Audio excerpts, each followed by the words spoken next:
Bienvenidas, bienvenidos a una nueva emisión de nuestra Agenda Común por toda la plataforma comunicacional de Punto de Corte.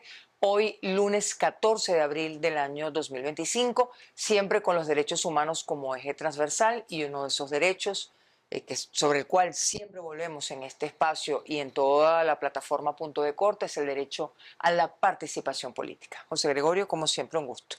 Un gusto, Vanessa, un gusto estar con todos ustedes tratando de construir salidas, soluciones a esta crisis multidimensional que vive el país.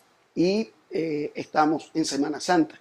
Y en esta Semana Santa se cumple un año ya también de la encarcelación de Carlos Julio Rojas, periodista, defensor de derechos humanos, y como nuestro eje transversal es los derechos humanos, no podríamos dejar de mencionarlo en este momento. Nosotros vamos a compartir esta conversación con el doctor Joel Horta, abogado, analista político, además en un momento en el que el mundo parece estar patas arriba, bueno, y Venezuela también, no podemos dejar de verlo así. Gracias por acompañarnos, Joel. Un honor, Joel. Gracias, Vanessa, gracias, José Gregorio, un gusto, un honor, un placer compartir con ustedes. Sí, el mundo está patas para arriba. Muy convulso, patas para arriba, lo que conocimos como la democracia rusoniana de los últimos tiempos, pues observamos que viene desplomándose. En China no tenemos un presidente, sino que tenemos un emperador. En Rusia no tenemos un presidente, sino un zar. Y ahora en los Estados Unidos no tenemos un presidente, sino un rey. Entonces, ante esta situación... Emperador, zar y rey, qué combinación. Es así y actúan como tales y además se sienten profundamente orgullosos de hacer de ese rol, de ejercer ese rol. Entonces, ¿qué consecuencias tiene esto para la defensa de la democracia global? En principio, entender que nosotros como región, como América Latina, tenemos que asumir una postura muy distinta a la que hemos tomado hasta ahora. Vimos cómo inmediatamente los tigres asiáticos se alinearon para la defensa del tema arancelario, cómo la comunidad europea también actuó en consecuencia, y América Latina no dice absolutamente nada como bloque regional. Claro. Voces individuales muy tímidamente conversando. No entiendo por qué nos seguimos nosotros quizás sintiendo solo como proveedores de materia prima sin la posibilidad de competir en todo el tema de industrialización, en el tema de desarrollo, en el tema de fortalecernos, insisto, como región. A mí eso me preocupa profundamente. El tema arancelario, vemos cómo el presidente Trump viene con 3 líneas de acción política, una de medidas efectistas, una de medidas efectivas y otras de medidas pragmáticas. Ahorca, él aprieta, pero no ahorca, suelta. Luego suelta. Es decir, es como al asmático que espera que esté ya a punto de asfixiarse y entonces le pone el inhalador, la bombita. Sí. Cha. Y entonces estás muy agradecido con quien te puso la bomba en la boca, ¿no? Entonces es una situación muy complicada. Evidentemente la inflación se va a sentir a nivel mundial. Vemos cómo están jugando con el tema bursátil para el pago de su deuda trimillonaria, de la deuda, claro, estadounidense, y al final todos nosotros allí pasamos a ser una especie de peones en ese... ¿Y cómo está Venezuela? ¿Cómo está Venezuela si hay un zar, un emperador y un rey que tenemos aquí? Bueno, un capitán general. Jorge. ¿Por qué se considera eso? Jorge, si volvemos a los esquemas del siglo XIX, como pareciéramos estar cual pareciéramos estar llegando, pues, se está hablando de una etapa de la posmodernidad y Sí. posverdad. Sí, cómo no. Por eso es lo convulso en el mundo en que nos encontramos. Diríamos que nosotros en este esquema seguimos dependiendo tan solo de nuestra fortaleza petrolera, de nuestra fortaleza gasífera, de la posibilidad de ser energéticamente un aliado estratégico para los Estados Unidos, porque por más que se diga que no lo requieren, efectivamente, el déficit de producción petrolera estadounidense sigue siendo muy importante. Pero nuestra democracia también está en terapia intensiva, como usted mismo lo ha calificado. Es así. Nuestra democracia Con la capitanía general, el capitán general. así quedó gravemente herida, tanto la ruta electoral como la democracia, el 28 de julio pasado, en las elecciones presidenciales.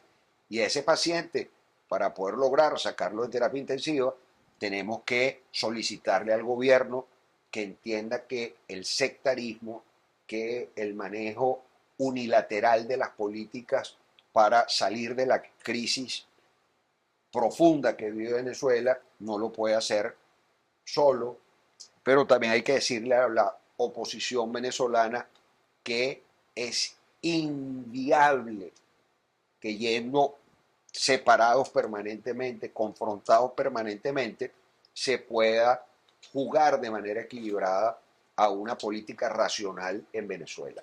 Usted ha dicho que tenemos un capitán general. ¿Cómo pedirle a ese capitán general que ceda si no hay estímulos para que la negociación lo tome en cuenta? Porque del otro lado lo que le están ofreciendo es llevárselo y cortarle la cabeza. Bueno, es que allí está la irracionalidad de un sector de la oposición venezolana que no comprende que las transiciones, la transición política se construye a través de la negociación, de la conversación, de la complementariedad, de la posibilidad de establecer acuerdos en distintos escenarios. ¿Qué ocurre si en la Asamblea Nacional existe una fracción parlamentaria aplastante del sector oficialista? Pero ¿qué ocurre si se produce un deslave y resulta que la gente decide salir a participar y entonces es lo contrario? ¿Qué ocurre si por obra y gracia del Espíritu Santo priva la razón y logran ir en 14, 16 gobernaciones unidos los actores de oposición y entonces las pueden obtener? ¿Qué ocurre si eso no pasa y se quedan con 4 gobernaciones? Pero ¿qué ocurre para la gente que se siente defraudada el 28 de julio y que siente que no debe participar porque si siente que la van a robar nuevamente según su percepción, ¿no? ¿Cómo estimularlo? ¿Cómo llegar nuevamente a generar ese espíritu de participación que hubo el 28 de julio? El primer logro de la oposición hubiese sido ponerse de acuerdo, porque eso iba a motivar a la participación indiscutiblemente. Les quedan algunos días para reconsiderar cambios y decirle a la gente, mire, sí logramos ir más allá en nuestros acuerdos. Por otra parte, tiene que haber... Las candidaturas, ¿no? Claro. Claro, tiene que haber candidaturas que estén en conexión con la gente del Estado, porque ese es otro de los dramas de cómo se organizan estos procesos. Es quién sacó la mayor votación de todas organizaciones muy pequeñas. Yo lo conversaba con Vanessa hace un rato. Aquí el único partido de masas que queda es el PSV, con una estructura estalinista, piramidal. Las bases eligen, pero deciden los cogollos. Y en los otros movimientos muy minúsculos, que lo que muchos son tan solo tarjetas que postulan, entonces hay liderazgos horizontales y se genera un caos brutal entre ellos. Ponerlos de acuerdo es muy, muy difícil, es muy, muy complicado. Pero las regiones no son una fórmula o una forma, perdón, para poner de acuerdo a partir de esos liderazgos que están pegados a la gente. No ha sido así. Yo estoy convencido que sí. Y voy a ir de nuevo a referirme a lo que ocurrió en las elecciones presidenciales. La ciudadanía le pasó por encima a los liderazgos. Y vimos cómo fue la ciudadanía quien decidió con quién polarizaba contra el oficialismo. Ahora, eso puede volver a suceder. Si la gente va y participa, puede ocurrir lo mismo, que se polarice entre no los 3, 4, 5 candidatos que están presentando la oposición y el del oficialismo, sino que la gente identifique quién es el que tiene opción cierta de ganarle al candidato del gobierno en esa región. Pero prácticamente usted piensa que va a ser esa sabiduría Yo estoy convencido de la población. que el ciudadano, porque tiene en sus manos, y este es uno de los factores para motivar a que la gente vaya y participe, que en este próximo proceso se ratifique lo que la mayoría de los venezolanos dicen que sucedió en la elección presidencial pasada.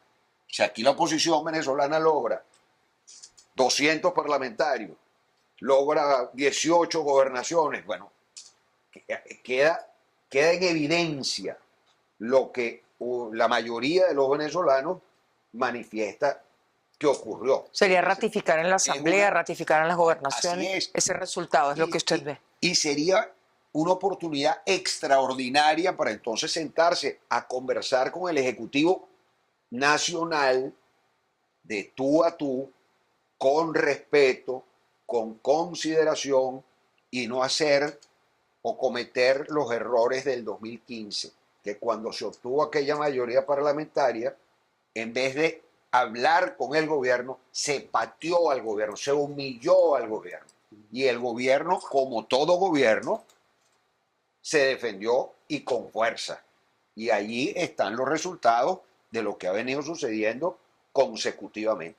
¿Usted cree entonces que la economía del voto podría imponerse nuevamente el 25 de mayo a pesar de la fragmentación opositora? Pienso que sí, José. Es la gente la que va a decidir. Pienso que la ciudadanía va a volver a darle una lección a su dirigencia, porque no olvidemos, esos 8 candidatos de la oposición alcanzaron tan solo un 5% de los votos. Eso es una lectura, bueno, donde le dicen ustedes se equivocaron, ustedes no hicieron lo que la voluntad popular requería, y fueron duramente castigados, severamente castigados. ¿Y qué cree que haría, Joel, que el gobierno, el chavismo, acepte un resultado que le sea adverso en el próximo evento electoral? Es que el chavismo... En el juego democrático. El chavismo históricamente había aceptado los resultados electorales, porque cuando perdió la mayoría parlamentaria, lo aceptó y lo asumió. Cuando perdió el referéndum, Chávez pierde el referéndum. Chávez pierde el referéndum y lo acepta y lo asume. Y bueno, la incógnita que queda sobre el proceso pasado seguirá siendo una incertidumbre, porque lo cierto es que eso cohesionó al chavismo en torno a la figura del presidente Maduro. Claro. Eso cohesionó a un factor que poca gente menciona, que es el factor militar. Claro. Que también se cohesionó en torno a su comandante en jefe, y por eso entender que el manejo del poder fáctico es lo que en definitiva decide cualquier proceso político en Venezuela y en cualquier país del mundo. Yo invito, y siempre lo expreso, a que relean El Príncipe, porque aquello de divide y vencerá. ¿Quién debe leerlo? No, toda la dirigencia política, porque... Hay unos que lo tienen muy bien leído. Muchos del sector gubernamental, pero no del sector opositor. Lo que se han leído algunos es El Principito. Entonces quieren crear repúblicas aéreas, quieren, bueno, no aterrizar en la política real, que efectivamente es la que permitiría que en Venezuela exista una democracia donde la participación sea plural, donde la alternabilidad o alternancia en el poder no sea un trauma para nadie, Claro. donde el pasar del gobierno a la oposición sea un simple trámite o viceversa, donde no tengamos un ánimo de revanchismo permanente, donde entendamos que el chavismo es una realidad sociológica en Venezuela. Lo que ocurrió en Venezuela con Chávez es similar a lo que ocurrió en Argentina con Perón y el peronismo. Y no olvidemos que el Partido Justicialista de Perón gobernó más de 70 años Argentina y el PRI mexicano gobernó más de 70 años México. ¿Y por qué lo hicieron? Porque se convirtieron en un fenómeno sociopolítico. Aquí, mientras la oposición venezolana siga sobreestimándose y subestimando a el chavismo, esto va a perdurar por muchos años más. Es una situación dura de decir, difícil de comprender para mucha gente, porque siempre el discurso opositor es: ahora están más débiles que nunca, ahora sí es verdad que estamos nosotros empoderados. Y es una gran mentira. ¿Qué le plantearía al sector que lidera María Corina Machado? Que por favor se aparte. Que por favor. Porque considera que debe apartarse. Porque le ha hecho un daño terrible a la democracia. Pero de acuerdo con esas cuentas, según esas actas, habrían triunfado electoralmente. Las actas, pero volvemos a lo mismo. Claro. Las actas no fueron jamás presentadas ante el Consejo Nacional Electoral, ante el Tribunal Supremo de Justicia. Si tú tienes tus actas, ¿por qué las vas a presentar en la OEA? O sea, ¿por qué siempre un plan B que está fuera de la institucionalidad democrática venezolana? ¿Cómo entraría María Corina Machado y González Urrutia en la institucionalidad en este momento, en su opinión? Si usted lo viera como abogado y como analista. En principio mandando a votar, mandando a participar, pero están haciendo absolutamente lo contrario. Ya se pusieron otra vez en la agenda de la abstención, que ha sido errática permanentemente. Las veces que la oposición venezolana ha ido con la agenda de la abstención, lo que ha hecho es extenderle una alfombra roja y de terciopelo al gobierno para los logros electorales. Joel, pero usted acaba de decir que los partidos distintos a la plataforma unitaria solamente acumularon el 4, el 5% y el 28 de julio. Es decir, que los grandes electores, véanlo con las cifras que quieran, con las de la plataforma unitaria o con las que están vigentes del CNE, los dos grandes electores son María Corina Machado y el oficialismo. Entonces, la polarización pareciera que va a ir hacia allá, hacia la abstención de María Corina o el votar por el chavismo. Por eso volvemos a lo mismo. Si la visión política de la señora Machado vuelve a ser errática en cuanto al llamado a la abstención, el gobierno obtendrá una clara mayoría parlamentaria, obtendrá un número brutal de gobernaciones, es decir, tendremos la misma realidad política que se obtuvo en el 2020 y en el 2021. Porque es que si tú cometes el mismo error permanentemente, vas a obtener el mismo resultado. Ahora, ¿por qué la oposición no se plantea varias hipótesis? Pero hipótesis que nazcan de premisas ciertas. ¿Cuáles serían las hipótesis que usted? Porque si no, todas tus conclusiones van a ser equivocadas. ¿Qué hipótesis plantearía usted, Joel?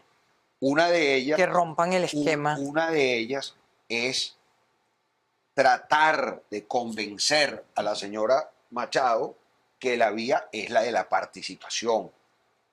Insistir en ello y hacerlo de manera pública. Yo no entiendo por qué les da vergüenza, les da escozor reunirse entre ellos mismos para resolver estos asuntos cuando lo hacen con el gobierno sin ningún tipo de vergüenza. Que es lo lógico, porque en política tú debes conversar con todo mundo. Claro. Muy distinto hubiese sido la historia del país si en el 2015, que lo conversamos hace un ratito, cuando la oposición ganó las 2/3 partes de la asamblea, hubiese ido Henry Ramos a reunirse con el presidente Maduro Miraflores con carta que recibió para tal invitación.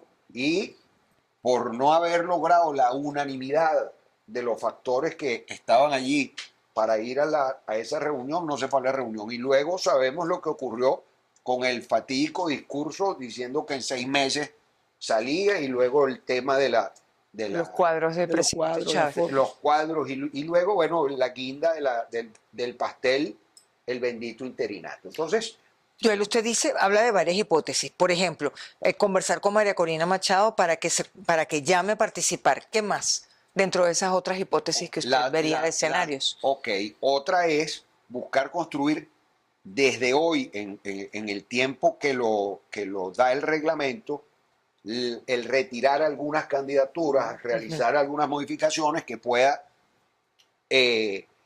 bueno, endurecer la posibilidad de triunfo en varias entidades y obtener un mayor número de curules, que seguramente va a crecer de 20, podrá crecer a 40, a 60. Ahora, yendo juntos, hubiesen logrado un número infinito Claro. de ¿Usted parlamentarios. piensa que la oposición hubiera ganado la Así es. asamblea? Ahora, la otra sería, otra hipótesis, es decir, señores, vamos a buscar polarizar con el oficialismo con una plataforma, Claro. con una de las plataformas. ¿Cuál es la que más posibilidad tiene? La que representa Nuevo Tiempo, está allí el gobernador Henry Falcón, Enrique Capriles y ese grupo. Esa es la que más potencia tiene porque vienen de la plataforma unitaria y fueron los que sacaron más votos en el proceso presidencial pasado. Bueno, esa pudiera ser otra hipótesis. Y que las otras plataformas políticas tengan la entereza, tengan además la hidalguía de decir, mira, vale, sí, claro. y cedamos. ¿Hay tiempo para esto? Siempre hay ¿Y tiempo. de qué depende algo como esto? Depende del valor y de la jerarquía de los dirigentes políticos que están conformando a todas esas plataformas hoy día. Pero lo cierto es que yendo fraccionados, dinamitados, como estamos al día de hoy, va a ser muy, muy cuesta arriba que nosotros podamos obtener como oposición unos resultados que sean favorables. ¿Cómo va a ser? Nos quedan unos pocos minutos de conversación. ¿Cómo se imagina entonces un escenario en el que el chavismo, el gobierno o el oficialismo tiene la mayoría del poder en sus manos, entre gobernaciones y la asamblea? Bueno, porque volvemos a lo mismo. O sea, ¿qué va a ocurrir si eso es así? Bueno, si eso es así, los 3 millones y medio de base electoral que tiene el chavismo disciplinadamente acudirá a votar y obtendrán una contundente victoria que les permitirá. ¿Hacia dónde va a Porque esa ir es el la otra país? cosa. Mucha gente dice, bueno, es que el gobierno tiene que lavarse el rostro. Ya va, si gana todo, dice, se dan cuenta que el presidente Maduro obtuvo los 7 millones de votos. ¿Cierto? Es lo más razonable. Y ¿Y hacia dónde va el país si el chavismo gana todo? bueno, siento que iremos a un país mucho más inflexible. Vamos a tener un país con un gobierno que mostrará rasgos seguramente de mayor sectarismo o autoritarismo. Ojalá que no fuese así, porque todo lo que aspiramos es...